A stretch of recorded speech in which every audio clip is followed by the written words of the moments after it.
جمال الوجود بذكر الإله وتصفو الحياة بنور هدى. جمال الوجود بذكر الإله وتصفو الحياة بنور هدى. وتطرب نفس له طاعة ويبلغ سعد إلى منتهى. جمال الوجود بذكر الإله وتصفو الحياة بنور هدى. جمال الوجود بذكر الإله وتصفو الحياة بنور هدى. وتطرب نفس له طاعة ويبلغ سعد إلى منتهى.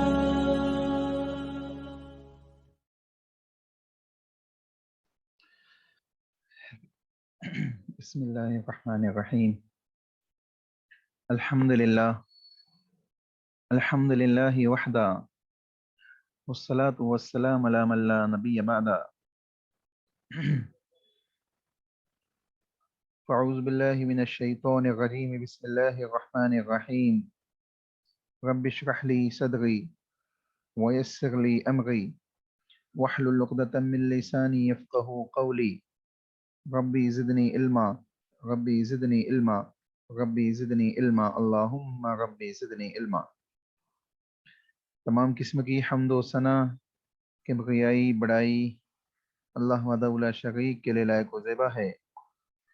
سبحان اللہ و بحمدہ سبحان اللہ العظیم. انگنت درود و سلام ہو انبیاء کی مقدس جماعت پر، خصوصاً جناب محمد رسول اللہ صلی اللہ علیہ وسلم کی ذات گرامی پر. اللہم صلی علی محمد وعلی آل محمد کما صلیت علی ابراہیم وعلی آل ابراہیم انک حمید مجید. اللہم بارک علی محمد وعلی آل محمد کما بارکت علی ابراہیم وعلی آل ابراہیم انک حمید مجید. اللہ کی حمد و ثنا رسول اکرم صلی اللہ علیہ وسلم کے اوپر درود و سلام کے بعد انشاءاللہ آج ہم ایمان بالکتب یعنی اللہ کی کتابوں پر ایمان لانے کا کیا مطلب ہے اس سلسلے میں بات پڑھیں گے. اس سلسلے میں انشاءاللہ آج ہم اس کلاس کے اندر ڈیٹیلی بحث پڑھیں گے. اس سے پہلے کی کلاسز میں ہم نے اللہ کے اوپر ایمان لانے کے سلسلے میں ڈیٹیلی بحث پڑھی. اسی طریقے سے ایمان بالملائکہ کے سلسلے میں آپ کو ڈیٹیل سے بتایا گیا.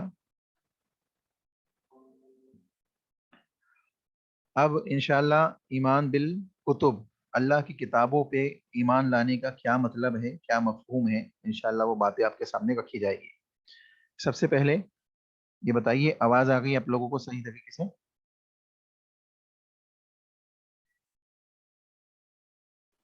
جی آ رہی ہے الحمد. دیکھیے جزاک اللہ خیر. ایمان بالکتب یعنی جو آیت کریمہ آپ کے سامنے اسکرین پہ دکھائی دے رہی ہے، اللہ رب العالمین نے بیان کیا اعوذ باللہ من الشیطان الرجیم بسم اللہ الرحمن الرحیم لیس البر ان تولوا وجوہکم قبل المشرق والمغرب ولكن البر من آمن باللہ والیوم الآخر والملائکۃ والکتاب والنبیین. یہ 5 چیزیں ہیں اور انا کل شیء خلقناہ بقدر یہ 6ٹھی چیز ہے. یہ 6 چیزیں اصول ایمان ہیں جن کے اوپر ایمان رکھنا ہر مسلمان کے لیے کمپلسری ہے، لازمی ہے. کوئی انسان اگر ان میں سے کسی ایک چیز کا بھی منکر ہوتا ہے تو اس کا ایمان کامل نہیں، مکمل ایمان نہیں ہے. اسی لیے ہم اس کی ڈیٹیلی بحث پڑھ چکے ہیں اللہ کے اوپر ایمان لانے کے سلسلے میں، ملائکہ کے سلسلے میں، آخرت کے سلسلے میں آپ کو بتایا گیا تھا کہ انشاءاللہ لاسٹ میں ہم اس کو پڑھیں گے. اور اب آج ہم جو پڑھیں گے اللہ کی کتابوں کے اوپر ایمان لانے کا مطلب کیا ہوتا ہے. ٹھیک ہے. ایمان بالکتب کا مطلب کیا ہے؟ کتابوں پر ایمان. किताबों पर ईमान लाना। कुतुब से यानी किताब से क्या क्या मुराद है? अल्लाह की किताबों पर ईमान लाना, अल्लाह की किताबों पर ईमान लाना। अब इसमें चार चीजें शामिल है, अल्लाह की किताबों पे ईमान लाने में चार चीजें दाखिल हैं। सबसे पहली चीज तो ये है कि इस बात पे ईमान रखना कि इनका नुज़ूल हकीकतन अल्लाह ही की तरफ से हुआ है। सबसे पहली चीज क्या है? इस बात पे ईमान रखना कि इनका नुज़ूल हकीकतन अल्लाह ही की तरफ से हुआ है। सबसे पहले बताइए, आपसे एक सवाल मैं यहाँ करता हूँ कि कितनी किताबें हमें और आपको मालूम है जिनकी वजाहत हमें किताबों सुन्नत में मिलती है, और उनके क्या क्या नाम है जिसको हम जानते हैं कि आसमानी किताब है? जल्दी से जवाब दीजिए, कौन कौन सी किताबें हैं जो आसमानी किताब कहलाती है? तौरेत, ज़बूर, इंजील, कुरान। जी, तौरात, ज़बूर, इंजील एंड कुरान, ये चार किताबों को हम जानते हैं जिनकी ऑथेंटिकेशन के साथ हमको किताबों सुन्नत में दलील मिलती है। इसी तरीके से सुहुफ़ी इब्राहीम व मूसा, जो सूरह आला में अल्लाह रब्बुल आलमीन ने बयान किया, सुहुफ़ी इब्राहीम व मूसा, यानी इब्राहीम अलैहिस्सलाम को भी एक सहीफा दिया गया था अल्लाह की जानिब से, जिसका जिक्र सूरह आला में है, और मूसा अलैहिस्सलाम का भी जिक्र यहाँ पे किया जाएगा। तो मुमकिन है कि तौरात ही के सिलसिले में कहा गया हो या कोई अलग से सहीफा भी दिया गया हो। तो मुतलकन जितनी भी किताबें अल्लाह की जानिब से नाजिल की गई है, उन सब के ऊपर हम ये अकीदा और ईमान रखते हुए कि उनका नाजिल करने वाला अल्लाह रब्बुल आलमीन ही है, हम ईमान रखते हैं। और उन सब के ऊपर ईमान रखते हैं जिनका नाम किताबों सुन्नत में मौजूद है, जिनके नाम के साथ हमें इल्म है, और जिनका नाम हमें मालूम नहीं है उन किताबों के ऊपर भी मुतलकन हम ईमान रखते हैं कि अगर हमें नाम नहीं भी मालूम है तो अगर अल्लाह ने नाजिल किए तो हम उन सब पे क्या करते हैं? ईमान रखते हैं। ठीक है, तो मालूम पड़ा कि पहली चीज कि पिछली किताबें जो मनसूख कर दी गई, जिनके अहकामात ख़त्म हो गए, अब उम्मत मोहम्मदिया की शरीयत के अहकामात मुसलमानों के ऊपर कायम हैं, और वो अल्लाह के कलाम किताबुल्लाह की शक्ल में, कुरान मजीद की शक्ल में हमारे और आपके सामने मौजूद है। रसूलुल्लाह सल्लल्लाहु अलैहि वसल्लम के फरामीन अहादीस सहिया की शक्ल में हमारे सामने मौजूद है। चुनांचे ये हम पे अप्लाई होते हैं। अब इसी के मुताबिक हम अपने मामलात अंजाम देते हैं, चाहे वो दीनी मसाइल हो, चाहे वो दुनियावी मसाइल के मामलात हो। इंसान अपने मामलात किताब और सुन्नत में जब तलाश करने निकलता है तो इन्हीं दो चीज़ों को यानी अव्वलियत दर्जा हासिल है। तो मालूम पड़ रहा है कि वल किताब के अंदर वो तमाम किताबें जिनको अल्लाह ने नाजिल किया। तो अब अल्लाह ने नाजिल किया तो इसमें सबसे पहली चीज़ क्या है कि इस बात के ऊपर ईमान रखना कि इनका हकीकतन नुज़ूल हुआ है अल्लाह की जानिब से, इनका हकीकतन अल्लाह रब्बुल आलमीन की जानिब से क्या हुआ है? नुज़ूल हुआ है, यानी हकीकतन इनका नाजिल करने वाला कौन है? अल्लाह ही है। कोई यूं ही ईमान रख ले और इस बात को तस्लीम ना करे तो उसका ईमान दुरुस्त नहीं होगा। तो पहली चीज कि अल्लाह की जानिब से ही ये किताबें नाजिल की गई हैं। अब देखें, बाज़ाब्ता अनज़लना के अल्फाज किताबुल्लाह के अंदर इसके दलाइल के तौर पे, इसकी सदाकत के तौर पे मौजूद है। जैसे किताबुल्लाह कुरान मजीद के सिलसिले में अल्लाह ने कहा इन्ना अनज़लनाहु फी लैलतिल क़द्र, है ना। इसी तरीके से तौरात और इंजील के सिलसिले में भी अनज़लना का लफ्ज हमें किताबुल्लाह के अंदर मिलता है कि हमने तौरात और इंजील को नाजिल किया। तो अब ये तमाम चीजें हमें इस बात की तरफ, इस बात की दलालत दे गई, इस बात की तरफ दलालत देती है, इस बात को साबित करती है कि अल्लाह रब्बुल आलमीन की जानिब से हकीकतन इन किताबों को क्या किया गया? नाजिल किया गया। और अल्लाह रब्बुल आलमीन ने इन किताबों के अहकामात उसके मुतय्यना मुद्दत और वक्त तक के लिए साबित रखा, दुनिया के अंदर कायम और दायम रखा। जब मूसा अलैहि सलाम पे किताब नाजिल हुई तौरात, तो उसके अहकामात बनी इसराइल के लिए थे। बनी इसराइल ने जिन्होंने उसको उसको माना, उसके मुताबिक जिंदगी गुजारी, वो कामयाब हुए। और इसी तरीके से ईसा अलैहि सलाम के ऊपर इंजील नाजिल की गई। और ये तमाम किताबें अपने अपने नबियों के साथ अपने अपने जमानों के अंदर मुकद्दस किताबें कहलाई। अब किताबुल्लाह ने भी इस बात को साबित किया कि जहां तुम्हें किताबुल्लाह को मानना है, अल्लाह की किताब कुरान मजीद के ऊपर ईमान रखना है, वही अल्लाह की किताब के अंदर मौजूद पिछली किताबों का जो तज़किरा है उनके ऊपर भी ईमान रखना है। नामों के साथ हो या मुतलकन हो, दोनों एतबार से आपको क्या करना है, हमें आपको क्या करना है, उन पे ईमान रखना है। ठीक है, तो मालूम पड़ रहा है कि अल्लाह रब्बुल आलमीन ने वजाहत के साथ इस बात को किताब व सुन्नत के अंदर बयान किया। इसी तरीके से अल्लाह, अब दूसरी चीज ये भी जहन में रखें कि हकीकतन इनके नुजूल पे तो हम ईमान रखेंगे, लेकिन इसको अपनी जिंदगी का लाहे अमल नहीं बनाएंगे। अल्लाह के नबी सल्लल्लाहु अलैहि वसल्लम के ज़माने में एक वाक़या हमें मिलता है कि हज़रत उमर बिन ख़त्ताब रज़ी अल्लाह तआला अन्हु तौरात के चंद नुस्खे पलट रहे थे, यानी पढ़ने के लिए उनके सफ़ात को पलट रहे थे, यहाँ से वहाँ पलट रहे थे। अल्लाह के नबी सल्लल्लाहु अलैहि वसल्लम वो हज़रत उमर रज़ी अल्लाह तआला अन्हु को देखते हैं, अल्लाह के नबी आते हैं और हज़रत उमर रज़ी अल्लाह तआला अन्हु को देखते हैं कि तौरात पढ़ गए, यानी तौरात के नुस्खे उनके सफ़ात पलट गए हैं। हज़रत अल्लाह के नबी सल्लल्लाहु अलैहि वसल्लम का चेहरा गुस्से से लाल हो गया, रसूलुल्लाह सल्लल्लाहु अलैहि वसल्लम का चेहरा गुस्से से लाल हो गया, यहाँ तक कि अबू बकर सिद्दीक वहां मौजूद थे। अबू बकर सिद्दीक रज़ी अल्लाह तआला अन्हु ने बयान किया कि ए उमर, क्या तुम रसूलुल्लाह सल्लल्लाहु अलैहि वसल्लम को नहीं देखते हो? अल्लाह के नबी सल्लल्लाहु अलैहि वसल्लम की तरफ जब हज़रत उमर रज़ी अल्लाह तआला अन्हु ने देखा तो उन्होंने इस बात को महसूस कर लिया कि अल्लाह के नबी सल्लल्लाहु अलैहि वसल्लम इस बात से सख्त नाराज हुए हैं। चुनांचे हज़रत उमर रज़ी अल्लाह तआला अन्हु ये कहने लगे कि रज़ीतु बिल्लाहि रब्बा व बिल इस्लामी दीना व बि मुहम्मदिन सल्लल्लाहु अलैहि वसल्लम नबिय्या, रज़ीतु बिल्लाहि रब्बा व बिल इस्लामी दीना व बि मुहम्मदिन सल्लल्लाहु अलैहि वसल्लम रसूला। इस किस्म के अल्फाज हज़रत उमर बिन ख़त्ताब रज़ी अल्लाह तआला अन्हु मुसलसल कहते गए, यहाँ तक कि अल्लाह के नबी सल्लल्लाहु अलैहि वसल्लम का गुस्सा ठंडा हो गया। अल्लाह के नबी सल्लल्लाहु अलैहि वसल्लम ने फिर फरमाया हज़रत उमर बिन ख़त्ताब को मुखातिब करते हुए कि ए उमर, अगर इस किताब ये किताब तौरात जिस नबी के ऊपर नाजिल हुई, यानी मूसा अलैहिस्सलाम, यानी मूसा अलैहिस्सलाम, अगर मूसा अलैहिस्सलाम भी आज जिंदा होते तो वो कामयाब नहीं हो सकते थे जब तक वो मेरी इत्तिबा ना कर ले। तो अल्लाह के नबी ने क्या कहा, लौला मूसा इनकान मूसा हय्यन, अगर मूसा भी जिंदा होते, अगर मूसा भी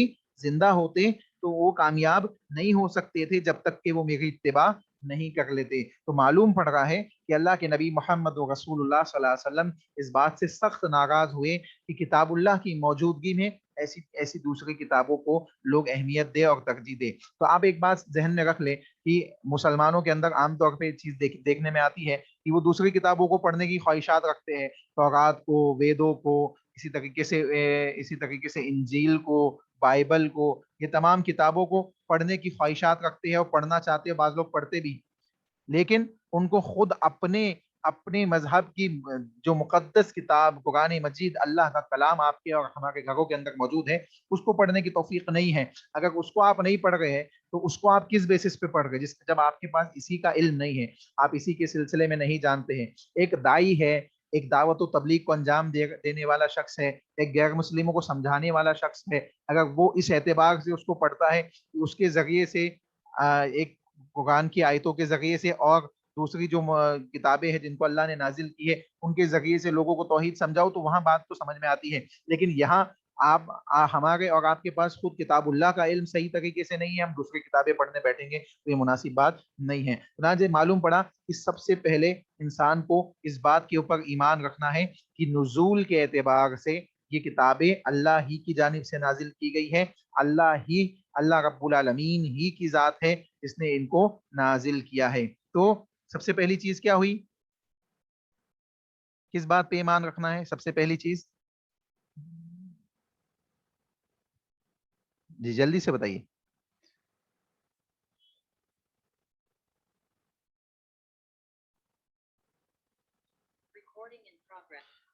जी सबसे पहली चीज क्या हुई कि अल्लाह रब्बुल आलमीन के सिलसिले में ये अकीदा रखना है, ये ईमान रखना है कि अल्लाह रब्बुल आलमीन ही की जात है जिसने हकीकतन अल्लाह ही की तरफ से ये नाजिल हुई है और अल्लाह ही ने इनको नाजिल किया है। ठीक है, तो सबसे पहली चीज क्या हुई कि ईमान बिल कुतुब के सिलसिले में, किताबों के ऊपर ईमान लाने के सिलसिले में सबसे पहली बात ये दाखिल है कि इस बात पे हकीकतन ईमान रखना कि अल्लाह की तरफ से किताबें नाजिल की गई है। ठीक है, दूसरी चीज, जिन किताबों के नाम मालूम है, जैसे अभी हमने देखा तौरात, इंजील, ज़बूर, इन किताबों के नाम हमको क्या है, मालूम है। तो जिन किताबों के नाम हमें मालूम है उनके ऊपर नाम के साथ ईमान रखेंगे, उनके ऊपर नाम के साथ ईमान रखेंगे। ठीक है, तो कहते हैं कि जिन किताबों के नाम मालूम है उन पर नाम बनाम ईमान लाना جیسے قرآن مجید جو نبی صلی اللہ علیہ وسلم کے اوپر نازل ہوئی، اسی طریقے سے تورات جو موسیٰ علیہ السلام کے اوپر نازل ہوئی، انجیل جو عیسیٰ علیہ السلام پہ نازل ہوئی، اور زبور جو داؤد علیہ السلام کو عطا کی گئی.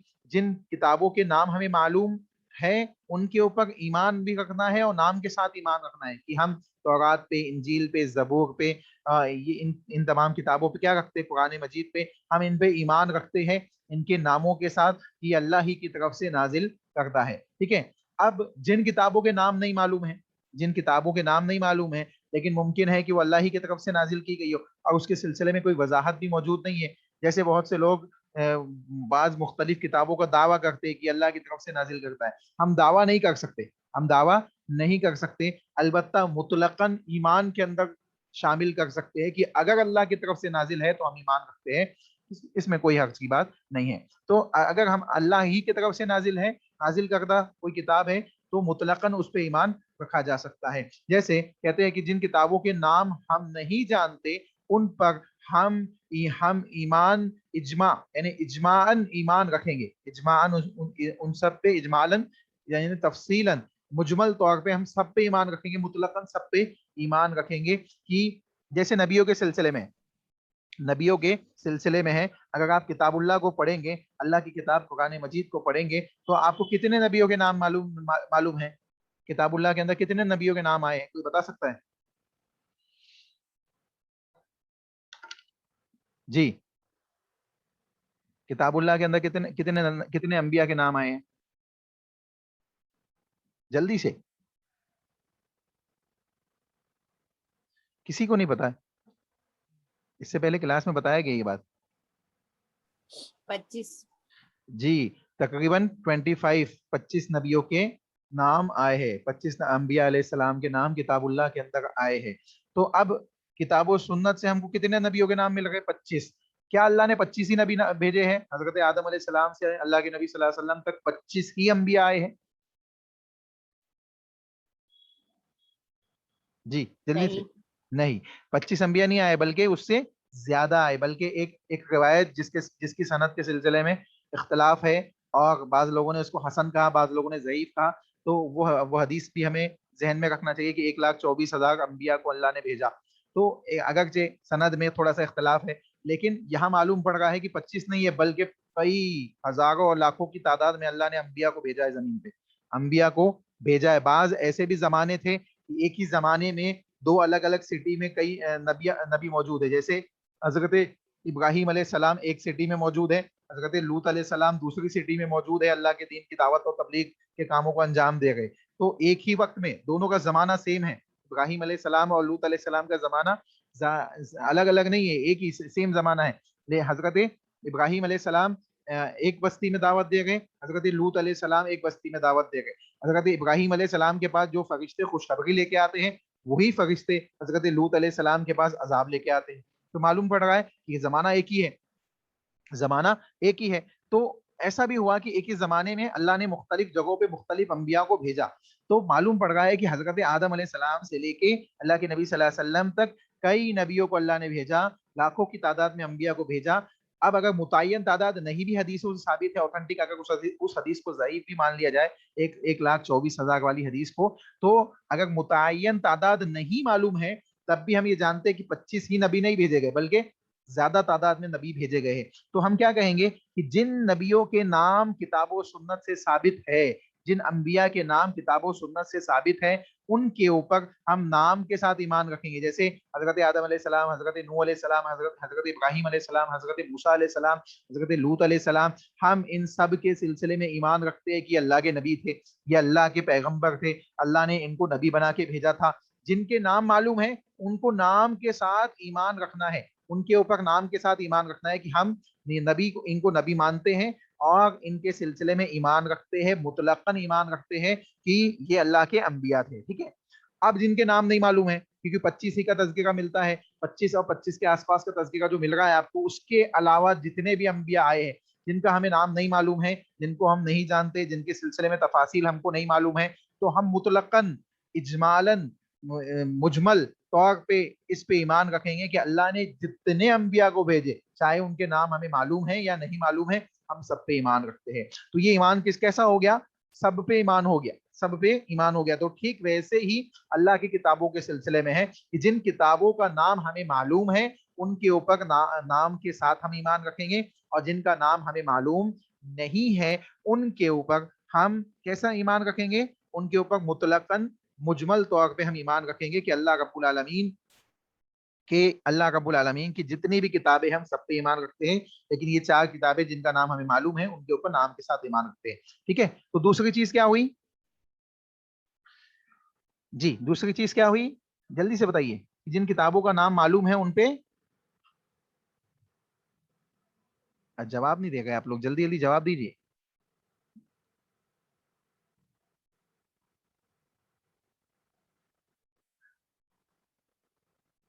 جن کتابوں کا نام آپ کو معلوم ہے ان کتابوں کے سلسلے میں ایمان کیسے رکھیں گے آپ؟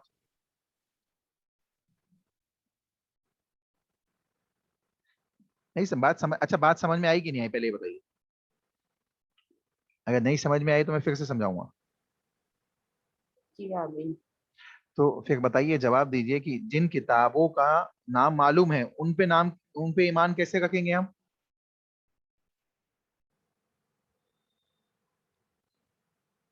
ناموں کے ساتھ، ہے نا. اور جن کا معلوم نہیں ہے ان کے اوپر مطلقاً ایمان رکھیں گے. جن نام معلوم ہے یا نہ معلوم ہے، اگر اللہ نے نازل کیے تو ہم سب پہ ایمان رکھتے ہیں. ٹھیک ہے، یہ مطلقاً ہو گیا. ٹھیک ہے.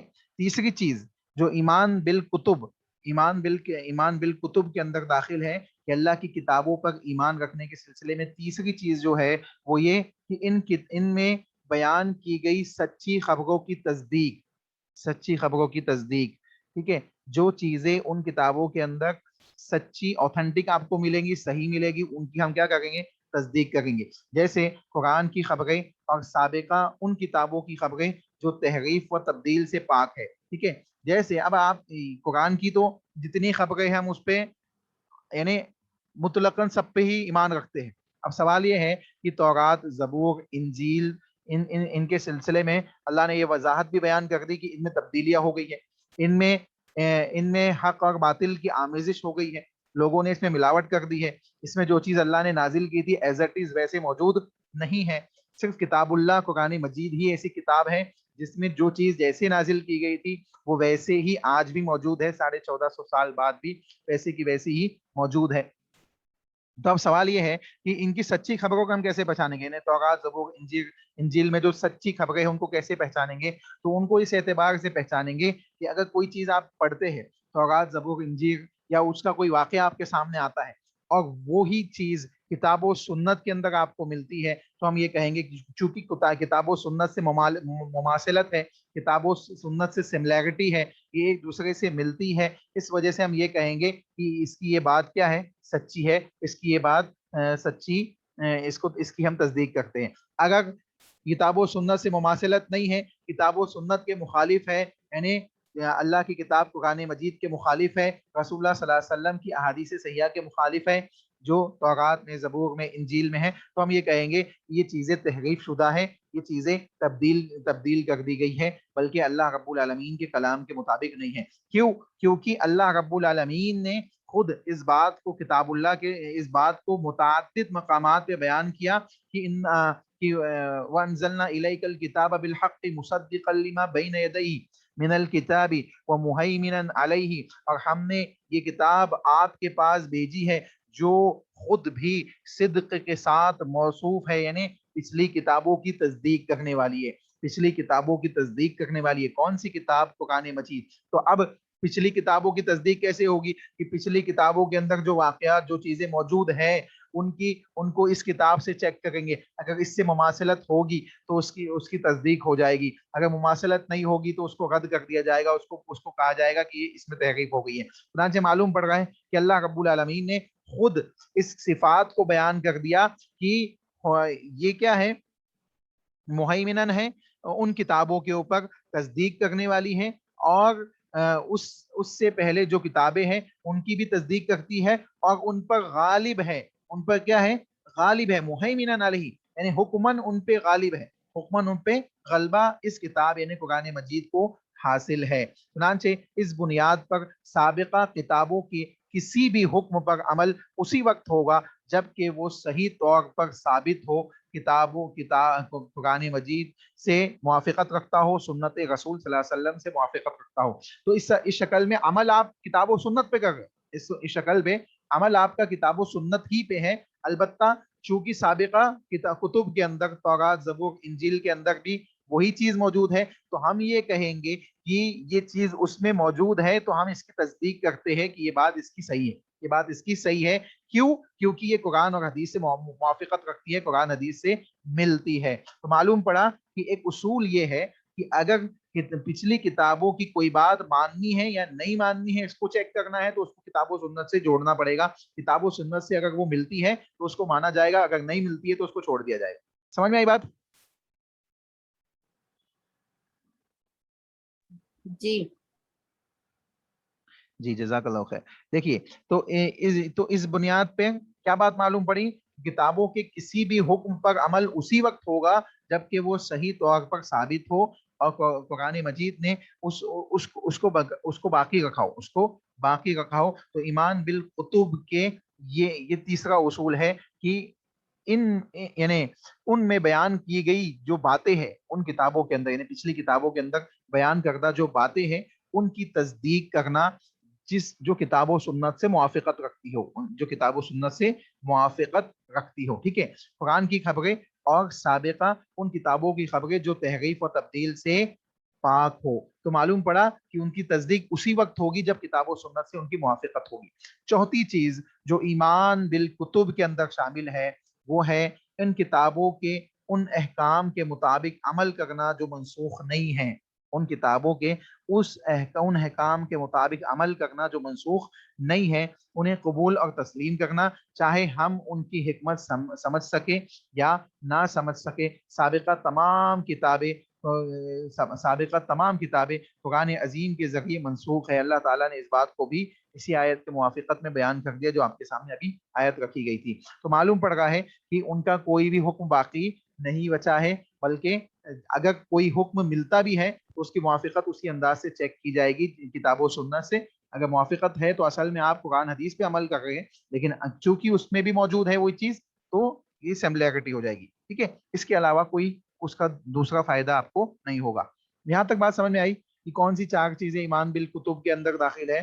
मैं एक बार फिर से आपको बता दूं, पहली चीज जो ईमान बिल कुतुब के अंदर अल्लाह की किताबों पे ईमान लाने के सिलसिले में जो हमें अपने जहनो दिमाग में रखनी है, अपने अकाइद में जोड़नी है, वो ये कि इस बात पर ईमान रखना कि उनका नुज़ूल हकीकतन अल्लाह ही की तरफ से हुआ है, कि जितनी भी आसमानी किताबें हैं हकीकतन अल्लाह ही की तरफ से नाजिल की गई है।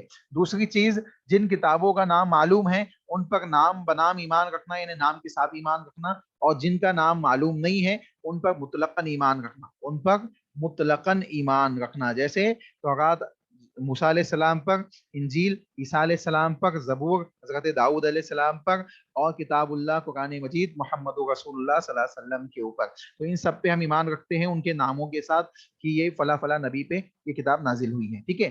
सूम, तीसरी चीज जो है वो ये कि इनमें बयान की गई सच्ची खबरों की तस्दीक करना, जो बात सच साबित हो किताब और सुन्नत से उनको तस्लीम भी किया जाएगा कि हाँ ठीक है, ये बात साबित है तो हम इसको मानते हैं, ये बात साबित है तो हम इसे मानते हैं। ठीक है, जैसे कि कुरान की खबरें और साबिका इन किताबों की खबरों में तहरीफ अगर हुई है, अगर तब्दीली हो गई है तो उसको नहीं माना जाएगा। अलबत्ता अगर तब्दीली उसे पाक है, तहरीफात से पाक है, तो उसको तस्लीम किया जा सकता है। ठीक है। चौथी चीज ये कि उन किताबों के उन अहकाम के मुताबिक अमल करना जो मनसूख नहीं है, और जो मनसूख नहीं है उनको कबूल करना, तस्लीम करना, चाहे हम उनकी हिकमत समझ सके या ना समझ सके। साबिका तमाम किताबें, अब ये तो एक उसूल बता दिया गया, लेकिन असल उसूल तो ये है कि साबिका तमाम किताबें जो है कुरान मजीद के जरिए मनसूख कर दी गई है, कुरान मजीद के जरिए मनसूख कर दी गई है। इसलिए अल्लाह के नबी सल्लल्लाहु अलैहि वसल्लम हजरत उमर बिन खत्ताब पे नाराज हुए कि उमर, तुम मोहम्मद सल्लल्लाहु अलैहि वसल्लम की मौजूदगी में और किताबुल्लाह की मौजूदगी में तौरात पढ़ते हो, हालांकि अगर ये तौरात जिस नबी पे मूसा अलैहि सलाम पे नाजिल हुई वो भी जिंदा होता तो मेरी इत्तिबा किए बगैर वो कामयाब नहीं होती, यानी अल्लाह के नबी की इत्तिबा किए बगैर वो कामयाब نہیں ہوتے.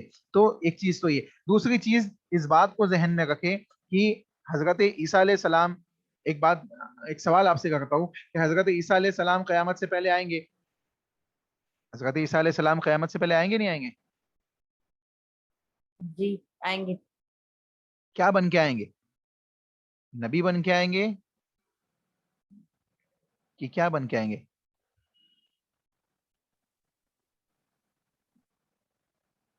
نبی بن کر نہیں آئیں گے شاید. محمد صلی اللہ علیہ وسلم کے امتی بن کے آئیں گے. اللہ کے نبی صلی اللہ علیہ وسلم کے امتی بن کے آئیں گے. دلیل کیا ہے اس کی؟ اس کی دلیل یہ ہے کہ حضرت عیسیٰ علیہ السلام کے سلسلے میں جو حدیث ہم کو ملتی ہے علامت قیامت کے اندر، آپ دیکھیں اہل علم نے بیان کیا ہے، حضرت عیسیٰ علیہ السلام نازل ہوں گے، دو فرشتوں کے کاندھوں پہ ہاتھ رکھ کے نازل ہوں گے، اوپر سے لوگ آتے ہوئے دیکھیں گے ان کو، اور فلسطین میں بیت المقدس کے گنبد کے اوپر حضرت عیسیٰ علیہ السلام کا نزول ہوگا. یہاں تک کہ لوگ دیکھیں گے کہ ان کے بالوں سے پانی ٹپک رہا ہے، ایسا محسوس ہوتا ہوگا کہ ابھی ابھی غسل لے کے نیچے آئے. ٹھیک ہے. تو حضرت عیسیٰ علیہ السلام کا نزول ہوگا. جب نازل ہوں گے تو امام مہدی جو پہلے ہی لوگوں میں ظاہر ہو چکے ہوں گے، اور امام مہدی کا لشکر وہی موجود ہوگا ملک شام میں. عیسیٰ علیہ السلام کو جب دیکھیں گے تو امام مہدی جن کا نام محمد بن عبداللہ ہوگا، جن کے سلسلے میں اللہ کے نبی نے ڈیٹیلی بحث بیان کی کتاب و سنت کے اندر، تو وہ امام مہدی جو امامت کرانے والے ہوں گے لوگوں کی، وہ پیچھے ہٹنے لگیں گے اور عیسیٰ علیہ السلام کو آگے بڑھائیں گے کہ اے صاحب امامت کرائیے، آپ امامت کرائیے. آپ دیکھیں ایک اصول ہے، پہلے آپ اس کو سن لیجیے، امامت کرائیے. تو عیسیٰ علیہ السلام کیا کہیں گے کہ اے امام مہدی، یہ شخص اللہ نے آپ کو بخشا ہے، آپ ہی امامت کرائیے. پھر امام مہدی جن کا نام محمد بن عبداللہ ہوگا، وہ امامت کرائیں گے لوگوں کی، اور عیسیٰ علیہ السلام ان کے پیچھے نماز پڑھیں گے. عیسیٰ علیہ السلام ان کے پیچھے نماز پڑھیں گے. تو یہاں پہ اس بات کو سمجھ لیں کہ اگر کوئی نبی کی حیثیت سے دنیا میں شخص موجود ہے، کوئی شخص نبی کی حیثیت سے دنیا میں موجود ہے، تو امامت کا حقدار صرف وہی ہے. امامت کا حقدار صرف وہی ہے. جیسے اللہ کے نبی محمد رسول اللہ صلی اللہ علیہ وسلم جب تک موجود تھے، اللہ کے نبی کے مصلی پہ کوئی صحابی کھڑے نہیں ہوئے، الا یہ کہ اللہ کے نبی مرض الموت میں مبتلا ہو گئے. یعنی اللہ کے نبی صلی اللہ علیہ وسلم بالکل اختتامی مرض میں مبتلا ہو گئے، تو اللہ کے نبی نے خود حضرت ابو بکر صدیق کو کھڑا کیا، اور حضرت ابو بکر صدیق رضی اللہ تعالیٰ عنہ نے چند دن چند ایام لوگوں کی امامت کرائی. تو معلوم پڑ رہا ہے کہ یہاں پہ رسول اللہ صلی اللہ علیہ وسلم نے خود کھڑا کیا، اللہ حضرت ابو بکر کو بڑھایا آگے. تو یہاں پہ ایک نبی کی حیثیت سے اگر عیسیٰ علیہ السلام آئیں گے تو امام مہدی کو، یعنی عیسیٰ علیہ السلام کے اوپر کمپلسری ہوگا کہ وہ لوگوں کی امامت کرائے، لیکن امامت نہیں کرا گئے، بلکہ وہ خود کہہ گئے کہ امام مہدی کو کہ آپ امامت کرائیے، میں آپ کے پیچھے نماز پڑھوں گا. تو معلوم پڑ رہا ہے عیسیٰ علیہ السلام بحیثیت امتی نازل ہوں گے، رسول اللہ صلی اللہ علیہ وسلم کے ایک امتی محمد بن عبداللہ کے پیچھے نماز پڑھیں گے، اور یہ خود اس بات کی دلیل ہے کہ عیسیٰ علیہ السلام اللہ کے نبی کی شریعت کے اوپر عمل کرتے ہوئے زندگی گزاریں گے. ٹھیک ہے. تو یہاں پہ اس بات کو ذہن میں رکھیں کہ اللہ رب العالمین نے اس بات کو واضح کر دیا کہ جتنی بھی کتابیں ہیں وہ کیا ہو گئی؟ منسوخ کر دی گئی، ان کی اب کوئی حیثیت نہیں ہے. بس اتنا ہے کہ ہم کو ان پہ ایمان رکھنا ہے کہ اللہ کی طرف سے نازل کرتا ہے، اور ان کی سچی باتوں کو ہم کو تصدیق کرنا ہے. ٹھیک ہے. جیسے کہ آپ کو یہ 4 اصول ابھی سمجھائے گئے. ٹھیک ہے.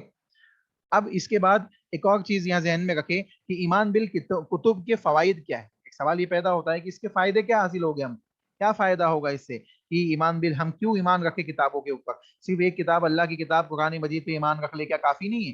تو ایمان بالکتب کے فوائد کیا ہے؟ انسان کو جب فائدے معلوم ہوتے ہیں تو اس سے اس کو کیا ہوتا ہے فائدہ، اس کو مزید اس کے اوپر ایمان رکھنے میں مزہ آتا ہے، ایمان رکھنے میں اس کے لیے آسانی ہو جاتی ہے. اول تو فائدہ یہ ہے، سب سے پہلا فائدہ تو اس کا یہ ہے کہ اس بات کا یقین حاصل ہوتا ہے کہ اللہ تعالیٰ کی اپنے بندوں پر کتنی عنایتیں ہیں، اور اس طرح کہ اس نے ہر قوم کے لیے ایک ایسی کتاب نازل فرمائی ہے جس کے ذریعے سے وہ انہیں ہدایت عطا فرمائے. یعنی اللہ رب العالمین کی رحمت اور شفقت معلوم پڑتی ہے کہ بندوں کو اس نے یوں ہی گمراہیوں میں جانے نہیں دیا، بلکہ ہر زمانے میں ان کے لیے انبیاء کو بھیجا، ان کے لیے کتابوں کو بھیجا. ٹھیک ہے.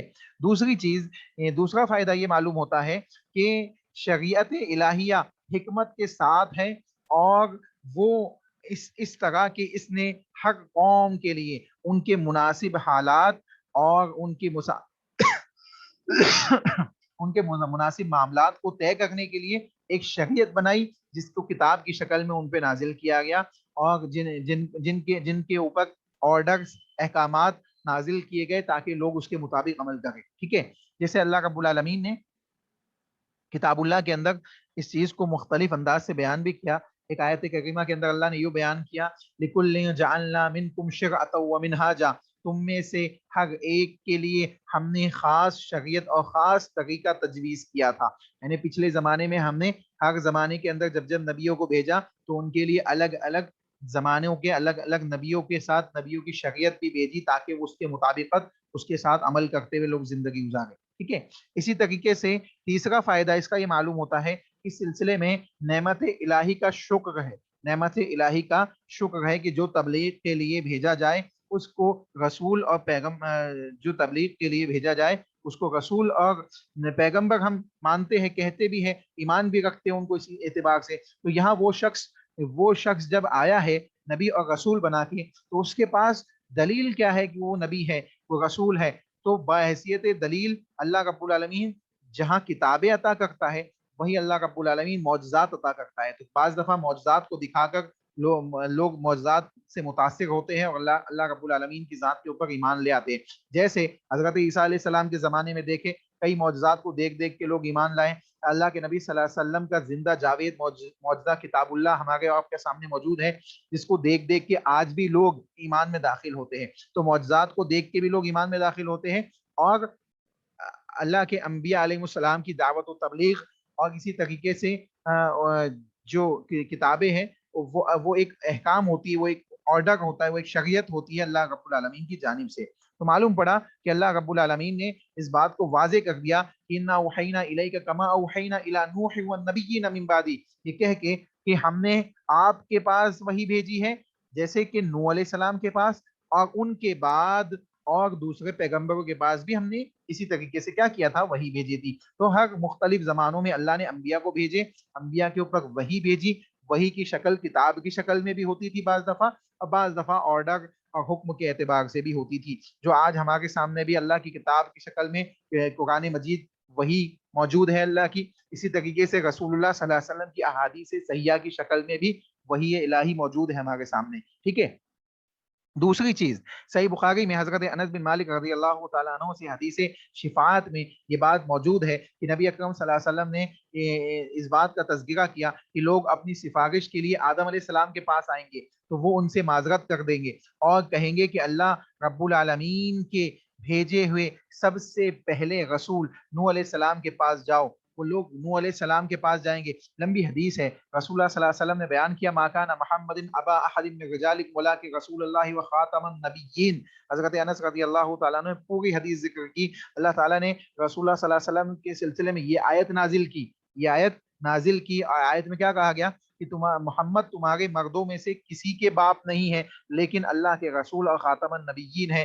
कोई भी उम्मत रसूल या नबी से खाली नहीं है। तो यहाँ देखे तमाम अंबिया के पास लोग जाएंगे, लेकिन जब रसूलुल्लाह सल्लल्लाहु अलैहि वसल्लम के पास आएंगे तो अल्लाह के नबी सल्लल्लाहु अलैहि वसल्लम ही लोगों के लिए शिफात की इजाजत अल्लाह रब्बुल आलमीन से मांगेंगे और अल्लाह के हुजूर में सजदा रेज होंगे और अल्लाह से गिड़गिड़ाएंगे। अल्लाह से शिफात की इजाजत मांगने के लिए ही अल्लाह के नबी सल्लल्लाहु अलैहि वसल्लम काफी लंबा सजदा करेंगे और अल्लाह रब्बुल आलमीन उसके बाद अल्लाह के नबी सल्लल्लाहु अलैहि वसल्लम को शिफात की इजाजत देगा। तो यहाँ पे मालूम पड़ रहा है कि खातमन नबिय्यीन यानी रसूल सल्लल्लाहु अलैहि वसल्लम जो मर्दों में से किसी के वालिद नहीं है, वो रसूल अकरम सल्लल्लाहु अलैहि वसल्लम को अल्लाह रब्बुल आलमीन कल क़यामत के दिन मैदान महशर में लोगों के शिफात के लिए मुंतखब करेगा। तो मालूम पड़ा कि कोई उम्मत यहाँ रसूल से खाली नहीं है। लोग आदम अलैहिस्सलाम से लेकर रसूलुल्लाह सल्लल्लाहु अलैहि वसल्लम तक आएंगे, रसूलुल्लाह सल्लल्लाहु अलैहि वसल्लम तक आएंगे और कोई भी नबी की हिम्मत नहीं होगी कि वो अल्लाह रब्बुल आलमीन के हुजूर जाए और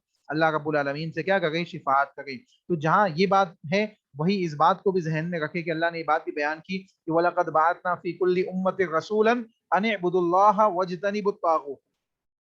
ये मकसद असलिया है, ये मकसद असलिया है अंबिया के भेजे जाने का, अल्लाह की किताबों को भेजे जाने का, कि अल्लाह के अंबिया या अल्लाह की किताबें जो अल्लाह ने भेजी हैं वो किस लिए भेजी हैं, ताकि लोगों को बतलाया जाए। हमने जो वही की, अल्लाह ने कहा हमने جو وَلَقَدْ بَعَثْنَا فِي كُلِّ أُمَّةٍ رسول، ہم نے ہر امت میں جو رسول بھیجے ہیں ان کو ہم نے یہی آرڈر دیا ہے کہ وہ کیا کریں، لوگوں کو کہے کہ ان اعبدوا اللہ، کہ وہ اللہ ہی کی عبادت کرے، وَاجْتَنِبُوا الطاغوت، اور طاغوت کی عبادت سے اپنے آپ کو بچائے۔ اچھا، ایک سوال یہ پیدا ہوتا ہے کہ طاغوت کسے کہتے ہیں؟ طاغوت کسے کہتے ہیں؟ کسی کو معلوم ہے طاغوت کسے کہتے ہیں؟